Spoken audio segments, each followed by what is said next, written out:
শিবনিবাস নামটি শুনলেই অনেকের মনে ভেসে ওঠে পুরাণের গল্প, দেবতাদের নিবাস। আর সেই পুরাতনের ছোঁয়াই আজ বহন করে চলেছে নদিয়া জেলার এই পবিত্র স্থান।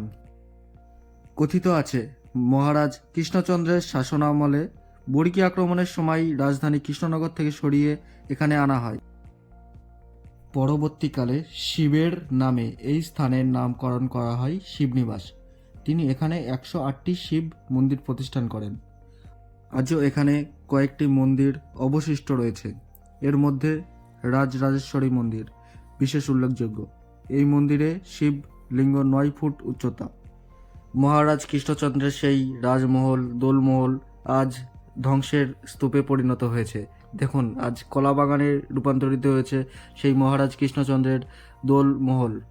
আপনারা যে ধ্বংসস্তূপ দেখতে পাচ্ছেন, এটিই সেই মহারাজ কৃষ্ণচন্দ্রের রাজবাড়ির ধ্বংসস্তূপ এবং দোলমহলের ধ্বংসস্তূপ, যা আজ কলাবাগানে রূপান্তরিত হয়েছে। পরিচর্যার অভাবে ঐতিহাসিক ঐতিহ্য হারিয়ে যেতে বসেছে। এই শিবনিবাসকে প্রায়ই বাংলার কাশী বলা হয়।